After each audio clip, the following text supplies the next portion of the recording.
क्रमांक 9 मंत्री महोदय, वितरित केल्याप्रमाणे अध्यक्ष महाराज यांनी उत्तरामध्येच मला आक्षेप आहे. अध्यक्ष महाराज, इथं 4था मजला म्हटला, मी इथं 5वा मजला म्हटला होता. त्या विकासकांनी अध्यक्ष महाराज जो माहितीचा अधिकार आहे त्या माहितीच्या अधिकाराखाली त्या सर्व्हिस फ्लोअरवर 5व्या मजल्यावर सेवा जे करण्याचं होतं ते काही त्याने केलेलं नाहीये आणि त्यांनी चुकीचा उल्लेख केला अध्यक्ष महाराज.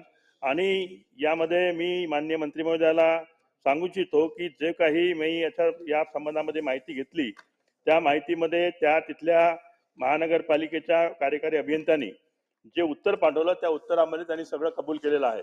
परंतु इथं उत्तर देताना माननीय मंत्री महोदयांनी सभागृहाची दिशाभूल होत असल्यामुळे माझे माननीय मंत्री महोदयाला स्पेसिफिक प्रश्न आहे की मंजूर आराखड्याप्रमाणे नसलेले सदर इमारतीचे 5व्या मजल्यावरील बांधकाम महानगरपालिकेपर्यंत ताबडतोब तुम्ही तोडणार का?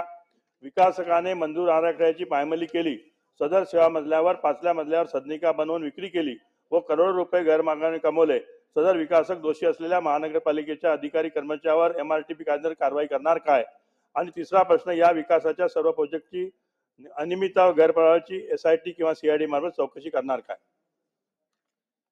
सन्मान्य अध्यक्ष महोदय, सन्मान्य सदस्यांनी सांगितलं ती वस्तुस्थिती खरी आहे की ज्या ठिकाणी 2.5 मीटर बांधकाम व्हायला पाहिजे होतं ते बांधकाम 4 मीटर झालेली आहे. वस्तुस्थिती खरी आहे, त्याच्यामुळे कोणालाही पाठीशी घातलं जाणार नाही. ते जर वाढीव बांधकाम झालं असेल त्याच्यावर देखील महानगरपालिका नक्की कारवाई करेल. आणि आपण जे सांगितलं की कार्यकारी अभियंता असू दे किंवा तिथला दुय्यम अभियंता जो कोण असेल त्यांच्यावर कारवाई प्रस्थापित केलेली आहे. त्याच्यामुळं चौकशी करण्याचा देखील प्रश्न येत नाही. तातडीनं तुम्ही जी केलेली मागणी आहे ती मान्य करून त्यांच्यावर कारवाई केली जाईल. असं म्हटलेलं आहे आणि आज जवळपास त्याला 6 वर्ष झाले, कुठलीच कारवाई झाली नाही आहे.